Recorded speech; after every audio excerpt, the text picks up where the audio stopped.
فرزند زہرا یہ حالات برے ہیں۔ کاشانہ بصیرت ایک ایسا مکمل یوٹیوب چینل جس پر محروم بصارت کے لیے بالخصوص اور تمام افراد کے لیے بالعموم سینکڑوں کی تعداد میں اسلامی کتب دستیاب ہیں۔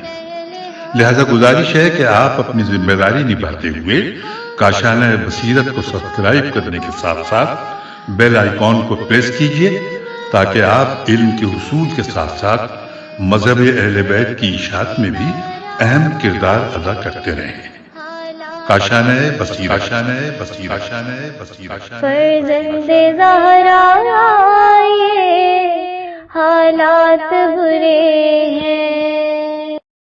السلام علیکم۔ کاشانہ بصیرت کے چینل پہ ہم جس بک کا مل کر مطالعہ کر رہے ہیں وہ ہے الکوثر فی تفسیر القرآن، آیت اللہ محسن علی نجفی صاحب کی، جلد دوم، صفحہ نمبر 162۔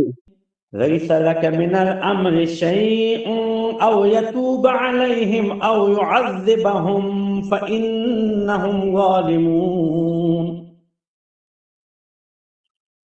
ولله ما في السماوات وما في الأرض يغفر لمن يشاء ويعذب من يشاء والله غفور رحيم۔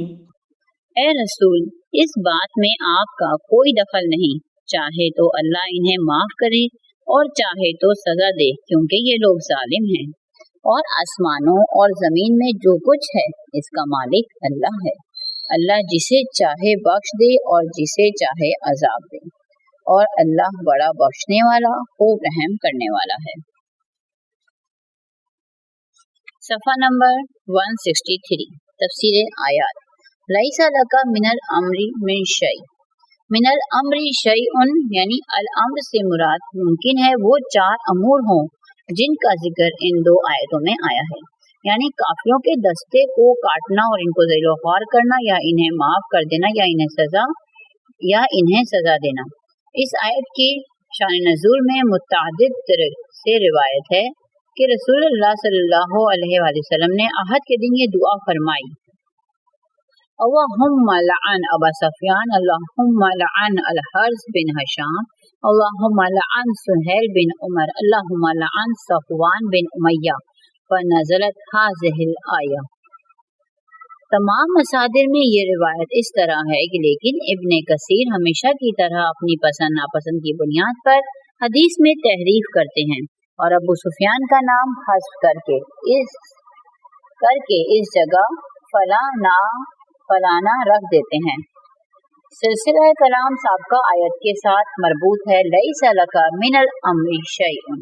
یہ جملہ معترضہ ہے، دونوں آیتوں کا مربوط کیا جائے تو یہ مطلب نکلتا ہے: اے حبیب، اگر مسلمانوں کو شکست ہوئی تو آپ صلی اللہ علیہ وسلم اس کے ذمہ دار نہیں ہیں، اس طرح فتح و نصرت نصیب ہوئی تو یہ صرف آپ صلی اللہ علیہ وسلم کے حسن تدبیر کی مرہون منت نہیں ہے۔ کوئی کفر اختیار کرتا ہے یا میدان جہاد سے فرار کرتا ہے تو اس پر آپ صلی اللہ علیہ وسلم سے جواب دہ نہیں ہے۔ کفار کو شکست خواری سے دوچار کرنا یا انہیں کوئی نقصان پہنچانا یا ان میں سے کسی کو عذاب دینا، یہ سب امور اللہ کے ہاتھ میں ہیں۔ نمبر 2 پوائنٹ ہے وَلِلَّهِ مَا فِي السَّمَاوَاتِ، کل کائنات اللہ تعالیٰ کے قبضہ قدرت میں ہے۔ وہ اپنی حکیمانہ اور عادلانہ مشیت کے مطابق کسی کو عذاب دیتا ہے اور کسی کو معاف کرتا ہے۔ اہم نکات: عذاب اور مغفرت صرف اللہ ہی کے اختیار میں ہے۔ يا أيها الذين آمنوا لا تأكلوا الربا أضعافا مضاعفة واتقوا الله لعلكم تفلحون واتقوا النار التي أعدت للكافرين۔ اے ایمان والو، کئی گنا بڑھا چڑھا کر سود نہ کھایا کرو اور اللہ سے ڈرو تاکہ تم فلاح پاؤ، اور اس آگ سے بچو جو کافروں کے لیے تیار کی گئی ہے۔ تفسیر آیات۔ نمبر 1 پوائنٹ لا تأکلوا الربا، یہ آیت بھی سابقہ آیات کے ساتھ مربوط ہے کیونکہ کلام کا تسلسل جہاد کے بارے میں ہے۔ सबका आयात में जहाद बिस्सैफ का जिक्र हो रहा था, चूँकि जहाद बिलमाल को भी जहाद बिस्सैफ की कामयाबी में बड़ा दखल हासिल है और माल ही की तमा की वजह से मुसलमान आहद में शिकस्त से दोचार हुए थे। इसलिए ज़रपरस्ती और माल की तमा जैसे अवामिल की इस्लाह जरूरी है। कुछ हजरात इस आयत में ये इस्तदलाल करते हैं कि कुरान ने जिस सूद को हराम करार दिया, इससे मुराद ज़माना जाहिलियत में राइज सूद मुरक्कब यानी सूद दर सूद है, जबकि कर्ज पर सूद और मामलाती सूद हराम नहीं है। और हदीस में सूद की मौखर जिक्र दो अक़साम के बारे में जो ममानियत आई है वो कराहत पर मबनी है। इस पर दलील ये देते हैं कि नज़ूल आयत के वक्त लोग कई गुना ज्यादा सूद देते थे, जबकि कर्ज पर सूद और मामलाती सूद में कई गुना का तसव्वुर नहीं होता। जवाब यह है कि सुन्नत रसूल सल्लल्लाहु अलैहि वसल्लम ने हर किस्म के सूद की ममानियत जिसकी ताकीद और शिद्दत से आई है, इसे सिर्फ मकरूह करार देना नाहयत नाइंसाफी है। अगर इस तरह की जाती राय का बाब खुल जाए तो लोग बहुत से हराम और वाजिब अहकाम को कराहत और मुस्तहब पर महमूल करके शरीयत को मस्क कर देंगे। सानियन आयत में लफ्ज अज़आफन रिबा की सिफत है, सरमाए की नहीं, और ये ज़ौफ की जमा है।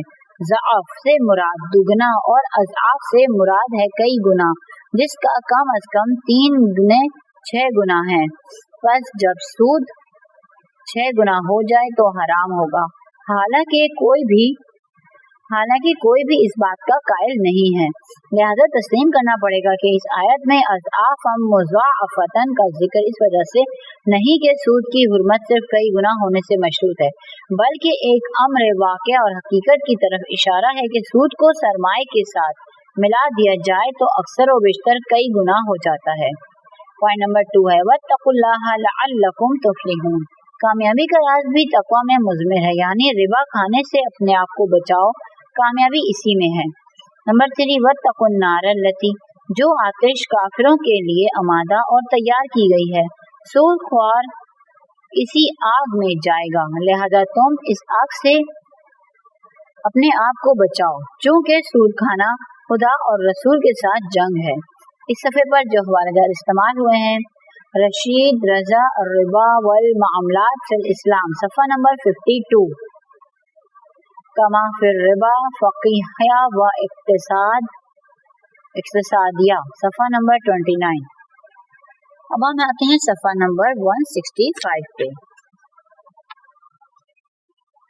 रसूल के साथ जंग है, ऐसे लोग काफिरों के साथ होंगे। बज़ाहिर सूद के बारे में ये आयत पहली आयत है। सूद के बारे में तफसील से मुलाहिज़ा करें सूरह बकरा आयत नंबर 275। अहम नुकात: सूदखोरी ऐसी मासियत है जो ईमान और तकवा की बुनियादें हिलाकर रख देती है। ला ताकुलूना उइद्दत लिल काफिरीन। नंबर 2, तकवा का लाज़मी नतीजा दुनिया और आखिरत की कामयाबी है। वत्तकुल्लाह लअल्लकुम तुफ्लिहून। नंबर 3, सूदखोर के लिए वही अज़ाब है जो कुफ्फार के लिए है। वत्तकुलिल काफिरीन। वअतिउल्लाह वरसूल लअल्लकुम तुरहमून वसारिऊ इला मग़फ़िरतिन मिन रब्बिकुम व जन्नतिन अर्दुहा अस्समावातु वल अर्दु उइद्दत लिल मुत्तक़ीन। और अल्लाह और उसके रसूल की अताअत करो ताकि तुम पर रहम किया जाए, और अपने रब की बख्शिश और इस जन्नत की तरफ जाने में सबकत लो जिसकी वुसअत आसमानों और जमीन के बराबर है, जो अहले तकवा के लिए आमादा की गई है। तफसीर आयत: व अतिउल्लाह पहली आयत में उन लोगों के लिए तंबीह है जो तमाम मसाइल का हल सिर्फ कुरान में तलाश करते हैं, सुन्नत को या तो कबूल ही नहीं करते या अपनी ख्वाहिशात के मुताबिक इसकी तौजीह तावील करते हैं। जैसा कि रिबा के बारे में कुछ हज़रात ने रसूल खुदा सल्लल्लाहु अलैहि वसल्लम की ताकीदी हुक्म पे भी तौजीह और तावील से काम लिया। इस आयत की रो से रहमत खुदा की शामिल हाल होने के लिए अल्लाह की अताअत के साथ रसूल की अताअत भी जरूरी है। अगर अल्लाह की अताअत ही काफी होती तो अताअत रसूल को अलहदा बयान करने की जरूरत न होती। इसकी वजह यह है कि रसूल सल्लल्लाहु अलैहि वसल्लम की जिम्मेदारी सिर्फ आयत को पढ़कर सुनाना ही नहीं, बल्कि कुरान की रो से रसूल सल्लल्लाहु अलैहि वसल्लम की 3 जिम्मेदारियां हैं।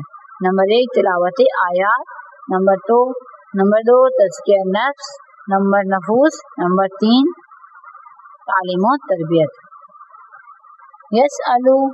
यतलू अलैहिम आयातिही व युज़क्कीहिम व युअल्लिमुहुमुल किताब वल हिकमा, इन्हें इसकी आयात पढ़कर सुनाता है और इन्हें पाकीज़ा करता है और इन्हें किताब व हिकमत की तालीम देता है।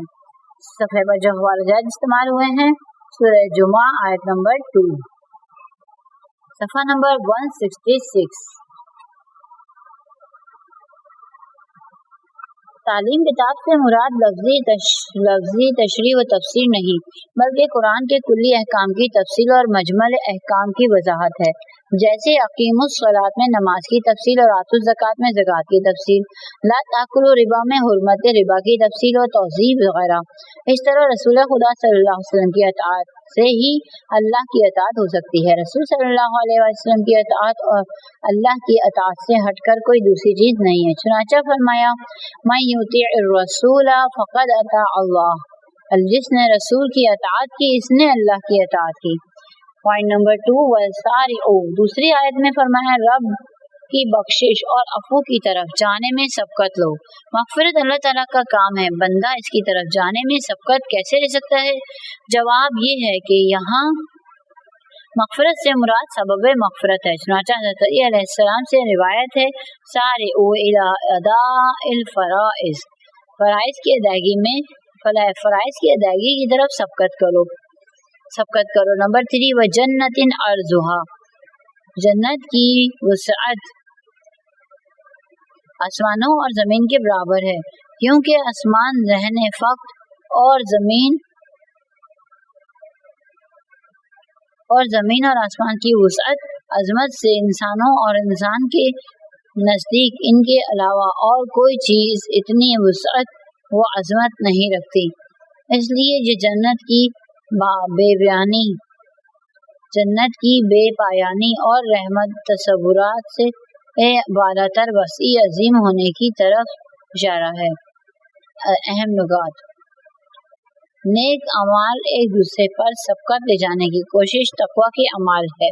सारिउ लिल मुत्तक़ीन الذين ينفقون في السراء والضراء والكاظمين الغيظ والعافين عن الناس والله يحب المحسنين، इन मुत्तकीन के लिए जो ख्वाह आसूदगी में हो या तंगी में हर हाल में खर्च करते हैं और गुस्से को पी जाते हैं और लोगों से दरगुजर करते हैं, और अल्लाह एहसान करने वालों को दोस्त रखता है। तशरीही कलमात,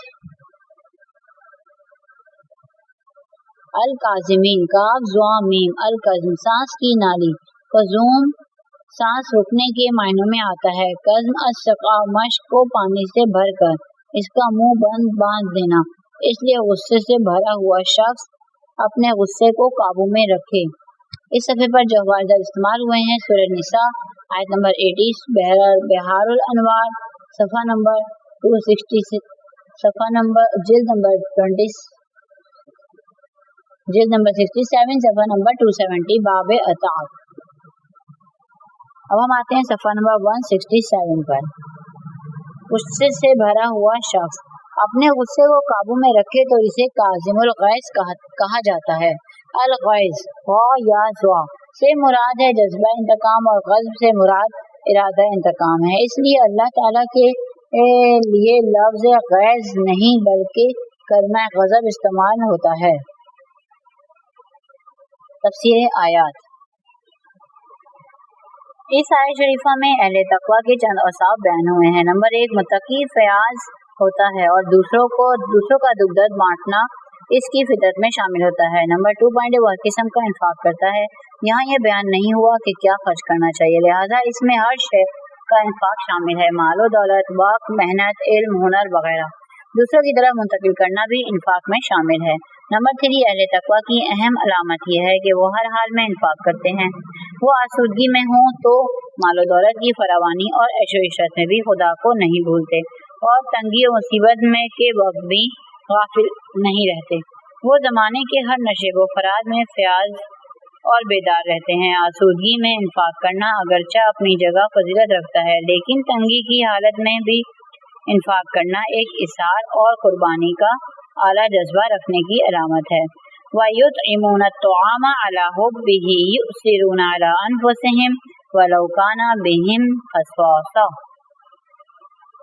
اور اپنی خواہش کے باوجود کھانا کھلاتے ہیں اور اپنے آپ پر دوسروں کو ترجیح دیتے ہیں اگرچہ وہ خود محتاج ہوں۔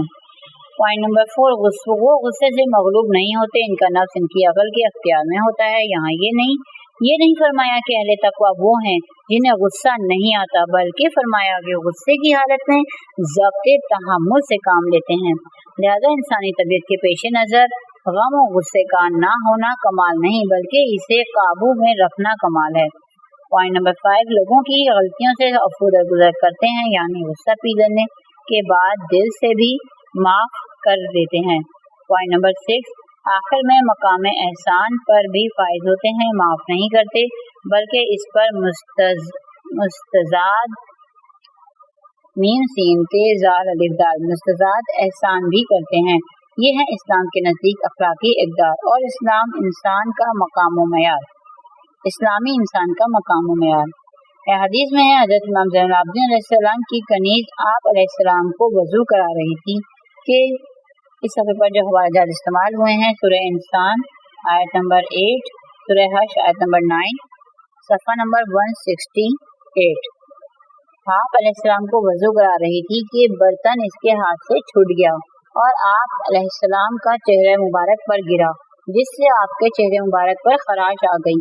آپ علیہ السلام نے غصے کی نگاہ سے دیکھا تو کنیز نے یہ آیت پڑھی، وَالْقَاظِمِينَ الْغَيْظَ۔ آپ علیہ السلام نے فرمایا میں نے غصہ پی لیا۔ کنیز نے کہا وَالْعَافِينَ عَنِ النَّاسِ۔ آپ نے فرمایا خدا تجھے معاف کرے، میں نے بھی معاف کر دیا۔ کنیز نے کہا وَاللَّهُ يُحِبُّ الْمُحْسِنِينَ۔ آپ علیہ السلام نے فرمایا جا میں نے تجھے آزاد کر دیا۔ اہم نکات۔ نمبر 1، غصے کا نہ آنا کمال نہیں بلکہ اسے قابو میں رکھنا کمال ہے، وَالْقَاظِمِينَ الْغَيْظَ۔ نمبر 2، احسان کرنے سے انسان اللہ کا محبوب بن جاتا ہے، وَاللَّهُ يُحِبُّ الْمُحْسِنِينَ۔ نمبر 3، متقین کا عفو درگزر سب لوگوں کے لیے ہوتا ہے، وَالْعَافِينَ عَنِ النَّاسِ۔ والذين إذا فعلوا فاحشة أو ظلموا أنفسهم ذكروا الله فاستغفروا لذنوبهم ومن يغفر الذنوب إلا الله ولم يصروا على ما فعلوا وهم يعلمون أولئك جزاؤهم مغفرة من ربهم وجنات تجري من تحتها الأنهار خالدين فيها ونعم أجر العاملين۔ اور جن سے کبھی نازیبہ حرکت سرزد ہو جائے یا وہ اپنے آپ پر ظلم کر بیٹھیں تو اسی وقت خدا کو یاد کرتے ہیں اور اپنے گناہوں کی معافی چاہتے ہیں، اور اللہ کے سوا گناہوں کا بخشنے والا کون ہے، اور وہ جان بوجھ کر اپنے کیے پر اصرار نہیں کرتے۔ ایسے لوگوں کی جزا ان کے رب کی مغفرت اور باغات ہیں جن کے نیچے نہریں بہتی ہوں گی، جہاں وہ ہمیشہ رہیں گے، اور نیک عمل کرنے والوں کے لیے کیا ہی خوب جزا ہے۔ تشریحی کلمات: فاحشتاً، فاحشین الفحش، وہ قول یا فعل جو قباحت میں حد سے بڑا ہوا ہو۔ اس صفحے پر جو حوالہ استعمال ہوئے ہیں الامال للصدوق صفحہ نمبر 201، صفحہ نمبر 169 پہ ہے ہم۔ تفسیر آیات: اذا فعلوا فاحشۃ، فاحشہ اور فحشا قرآن میں زنا کے لیے استعمال ہوا ہے۔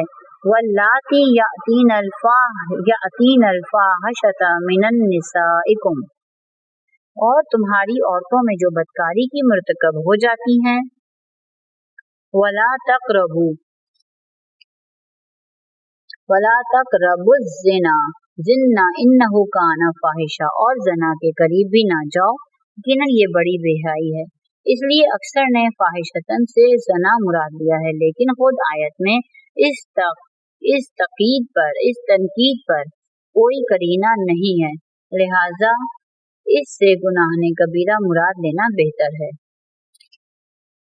پوائنٹ نمبر 2، او ظلموا انفسہم، ہر گناہ ظلم नफ्स होता है, लिहाजा इससे गुनाह कबीरा के अलावा गुनाह मुराद लेना मुनासिब है।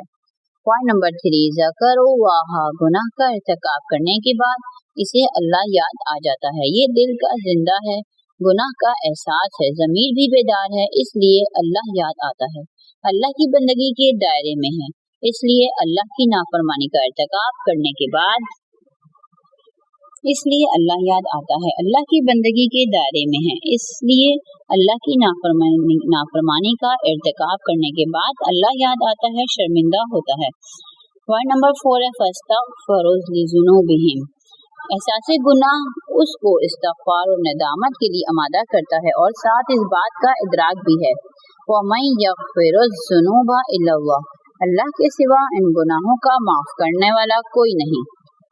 पॉइंट नंबर 5, वलम यसिर्रु अला मा फ़अलू, आइंदा के लिए कभी भी दानिस्ता तौर पर इर्तिकाब मुकर्रर ना करें। पॉइंट नंबर 6, वहुम यअलमून, वो जानबूझकर गुनाह पर इसरार ना करें, अगर इन्हें जानते तो गुनाह नहीं करते, तो गुनाह नहीं है। ना जानने की 2 सूरतें हैं, एक मौजू का ना जानना, दूसरी सूरत हुक्म का ना जानना। जैसे इल्म ना था, गिलास में शराब है, शरबत समझकर पी ली, गुनाह नहीं है। औरत के बारे में इल्म ना था कि ये रज़ाई बहन है, शादी कर ली, गुनाह नहीं है। लेकिन अगर शराब के हराम होने का इल्म ना हो और रज़ाई बहन से शादी करना हराम होने का इल्म ना हो, तो अगर इल्म हासिल करने का कोई रास्ता ना था तो इसको जाहिल कासिर कहते हैं, गुनाह नहीं। लेकिन अगर हुक्म पर इल्म हासिल करने का रास्ता था तो वो गुनाहगार होगा।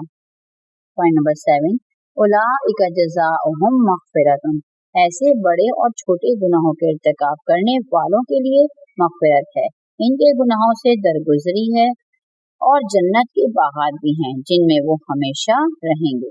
इस सफ़े पर जो हवाला जात इस्तेमाल हुए हैं, सूरह निसा आयत नंबर 15, सूरह इसरा आयत नंबर 32, सफ़ा नंबर 170।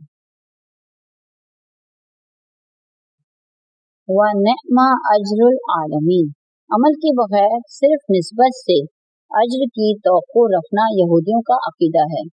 हदीस में हज़रत अली अलैहिस्सलाम से रिवायत है, सय्यअतन तसूका खैरुम मिन हसनतिन तुअजिबका, वो गुनाह जो खुद तुझे बुरा लगे इस नेकी से बेहतर है जो तुझे खुद पसंद बना दे। हज़रत इमाम जाफर सादिक अलैहिस्सलाम से मनक़ूल है, जिनका पूरा कौल अरबी में है, जिसकी उर्दू ये है, तकरार की सूरत में कोई गुनाह सगीरा नहीं रहता, यानी कबीरा में बदल जाता है, और इस्तग़फ़ार की सूरत में कोई गुनाह कबीरा नहीं रहता, यानी बख्श दिया जाता है। जब ये आयत नाज़िल हुई तो इब्लीस मक्का की एक पहाड़ी पर चढ़ गया, जिसे सूर कहते हैं। इसने अपने अफरियतों आइन फा रा ये ते वाव नून गुन्ना अफरियतों को बुलाया। सबने पूछा, ए सरदार, हमें किस लिए बुलाया है? इब्लीस ने कहा, ये आयत नाजिल हुई है, बताओ इसका इलाज किसके पास है? एक ने कहा, मैं इसका ये इलाज करूंगा। इब्लीस ने कबूल ना किया। दूसरे अफरीत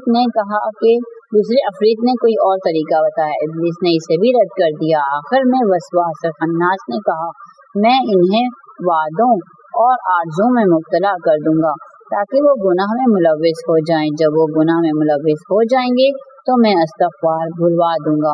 इब्लीस ने कहा, यही तरीका दुरुस्त है, और फिर क़यामत तक ये जिम्मेदारी उसके सुपुर्द हो गई। इस सफ़े पर जो हवालात इस्तेमाल किए गए हैं, गररुल हकम सफ़ा नंबर 308, बाबुल अजब व ज़िम्मा, असूल काफ़ी जिल्द 2 सफ़ा नंबर 288, वसाइल शिया जिल्द 16 सफ़ा नंबर 16, बाबे वजूबुल इस्तग़फ़ार। अब हम आते हैं सफ़ा नंबर 171। अहम नुकात। मुत्तकी वो है जो तौबा के बाद फिर गुनाह ना करे। वल्लज़ीना इज़ा फ़अलू फ़ाहिशतन लम युसिर्रू अला मा फ़अलू, قد خلت من قبلكم سنن فسيروا في الأرض فانظروا كيف كان عاقبة المكذبين هذا بيان للناس وهدى وموعظة للمتقين. تم سے پہلے مختلف روشیں گزر چکی ہیں، پس تم روئے زمین پر چلو پھرو اور دیکھو کہ جھٹلانے والوں کا کیا انجام ہوا۔ یہ عام لوگوں کے لیے ایک واضح بیان ہے اور اہل تقویٰ کے لیے ہدایت و نصیحت ہے۔ تشریح کلمات: سنن، سین نون سنا کی جمع، طور طریقے، روش، مسلک اور آئین وغیرہ۔ اصل میں یہ لفظ سنت الماء، سننت الماء میں نے پانی بہایا سے ماخوذ ہے، کسی چیز کو جاری رکھنا، یکے بعد دیگرے یعنی تسلسل سے قائم رہنا۔ تفسیری آیات نمبر 1 خلت من قبلکم، اس آیت میں انسان کو دعوت فکر دی گئی ہے کہ وہ اقوام عالم کے سرگزشت کا مطالعہ کرے اور اس روئے زمین پر پیش آنے والے واقعات کی روشنی میں پوری نسل بنی آدم کی سیرت و کردار پر نظر ڈالے۔ اس صورت میں اسے علم ہوگا کہ حق و باطل، ظلم و انصاف اور نور و ظلمت کے درمیان جنگ کوئی نئی بات نہیں ہے، بلکہ پوری تاریخ پر یہ نبرد آزمائی حاکم رہی ہے۔ قُلِ الَّذِينَ كَفَرُوا إِن يَنْتَهُوا يَغْفَرْ لَهُم مَّا قَدْ سَلَفَ وَإِن يَعُودُوا فَقَدْ مَضَتْ سُنَّتُ الْأَوَّلِينَ۔ کفار سے کہہ دیجئے کہ اگر وہ باز آ جائیں تو جو کچھ پہلے ان سے سرزد ہو چکا اسے معاف کر دیا جائے گا، اور اگر انہوں نے پچھلے جرائم کا اعادہ کیا تو گزشتہ اقوام کے ساتھ جو کچھ ہوا وہ ان کے بارے میں بھی نافذ ہوگا۔ اس صفحے پر جو حوالے استعمال ہوئے ہیں سورہ انفال آیت نمبر 38۔ اب ہم آتے ہیں صفحہ نمبر 172۔ قرآن اقوام عالم کی سرگزشت کا مطالعہ کرنے کے لیے سیر فی الارض، زمین کے مطالعاتی سفر کی دعوت دیتا ہے۔ جابر بادشاہوں، ظالم حکمرانوں، خونخوار فرعونوں کے باقی ماندہ آثار بتلاتے ہیں کہ کسی زمانے میں ان قصور و محلات میں کچھ لوگ انا ربکم الاعلیٰ کے مدعی تھے اور اپنی حوثرانی میں بدمست ہو کر انسانیت سے جرائم کا ارتکاب کیا کرتے تھے اور کسی قسم کا اقدار پر ایمان نہیں رکھتے تھے۔ آج انہی لوگوں کے محلات ویرانوں میں بدل گئے ہیں، ان کی ہڈیاں خاک ہو چکی ہیں جو آنے والی نسلوں کے لیے عبرت بن گئی ہیں۔ انہوں نے چند روزہ عیش و نوش میں اپنی ابدی زندگی کو برباد کیا اور آخرکار اس دنیا کی زندگی بھی ہار بیٹھے۔ آج ان ویرانوں سے ان کی بوسیدہ ہڈیاں آواز دے رہی ہیں کہ دیکھ لو تکذیب کرنے والوں کا کیا انجام ہوا ہے۔ علامہ طباطبائی فرماتے ہیں، ان آثار سے عبرت حاصل کرنے کا مطلب یہ نہیں کہ انہیں محفوظ رکھا جائے اور مزید انکشافات کے لیے کھوج لگایا جائے، کیونکہ یہ تو وہی بت پرستی ہے جو مختلف صورتوں میں نمودار ہوتی رہتی ہے۔ پوائنٹ نمبر 2، ھذا بیان للناس۔ ان آیات میں بیان شدہ حقائق کچھ لوگوں کے لیے واضح بیان اور اتمام حجت ہیں، کچھ لوگوں کے لیے باعث ہدایت و نصیحت ہیں۔ یہ تقسیم بندی اثر قبول کرنے یا نہ کرنے کے حوالے سے ہے۔ ایک ہی بات سمجھنے والوں کے لیے باعث نعمت اور کچھ کے لیے باعث عذاب و نقمت بن جاتی ہے۔ اسی لیے فرمایا یہ بیان ہونے کے لیے ساتھ ہدایت اور موعظہ بھی ہے۔ اہم نکات: نمبر 1، عبرت آموزی کے لیے سیر و سیاحت اللہ کے نزدیک پسندیدہ عمل ہے۔ فسیروا فی الارض۔ نمبر 2، عروج و زوال اور ہدایت گمراہی کے لیے ہر دور میں یکساں رہے ہیں، لہذا تاریخ سے درس لینا چاہیے۔ قد خلت من قبلکم سنن فسیروا۔ نمبر 3، تاریخ سے عبرت حاصل کرنے کے لیے تقوی کلیدی حیثیت رکھتا ہے۔ وَہُدًى وَمَوْعِظَةٌ لِّلْمُتَّقِينَ۔ وَلَا تَهِنُوا وَلَا تَحْزَنُوا وَأَنْتُمُ الْأَعْلَوْنَ إِن كُنتُم مُّؤْمِنِينَ۔ اور ہمت نہ ہارو اور غم نہ کرو کہ تم ہی غالب رہو گے بشرطیکہ کا تم مومن ہو۔ صفحہ نمبر 173۔ تشریح کلمات: تہینو، وہن کسی معاملے میں जिस्मानी तौर पर कमजोर होने या अखलाकी कमजोरी जाहिर होने के मायने में इस्तेमाल होता है। तफसीरी आयात। जंग अहद में मुसलमानों को शिकस्त का सामना करना पड़ा और 70 अफराद शहीद हुए, वो भी मुसलमानों के घरों के करीब। इससे मुसलमानों में तबीई तौर पर बेदिली सी फैल गई और इनके दिलों में हिज़्न व मलाल छा गया। अल्लाह ने इन्हें हौसला हारने वालों को तसल्ली देते हुए फरमाया, अपने अज़्म व इरादे में सुस्ती ना आने दो। वला तहीनु। नंबर 2 पॉइंट है, शिकस्त का ज्यादा एहसास करके अपने आप को हिज़्न व मलाल और गमो अंधों में मुब्तला ना करो। वला तहज़नु। नंबर 3, अगर तुमने अपने ईमान की पुख्तगी कायम रखी और इसके नतीजे में सब्र और तकवा का दामन थामे रखा तो तुम ही गालिब रहोगे। व अंतुमुल अअलौना। इस आयत से अंदाजा होता है कि कौमों की सरनोश्त में ईमान का कितना गहरा असर है। खुलासा ये कि वाक़या अहद से बददिल होकर ये ख्याल करना दुरुस्त नहीं कि तुम पर मुश्रिकीन गालिब आएंगे, बल्कि अगर तुम ईमानी असलह से लेस रहे तो तुम ही गालिब रहोगे। शान नज़ुल के लिहाज से अगरचा इस आयत के मुखातिब नज़ुल कुरान के मुसलमान हैं, लेकिन अल्फाज के अमूम में तमाम ज़माने के मुसलमान शामिल हैं। चुनांचे मुसलमानों की तारीख भी इस आयत की तफसीर कर रही है कि जैसे ही मुसलमानों में ईमान की कमजोरी आई, इनका गलबा भी कम होता गया और हनूज ये सिलसिला जारी है। अहम नुकात हैं, एहसास कमतरी से दिल शिकस्ता और गमज़दा रहना तरक्की और सरबुलंदी की राह में रुकावट है। वला तहिनु वला तहज़नु। नंबर 2 पॉइंट, गलबा इस्लाम के लिए मादी तौर पर भी कमजोरी का खात्मा जरूरी है। वला तहिनु। नंबर 3 पॉइंट है, गलबा इस्लाम में नजरियाती और अमली तौर पर ईमान की पुख्तगी को बुनियादी अहमियत हासिल है। व अंतुमुल अअलौना इन कुंतुम मुमिनीन।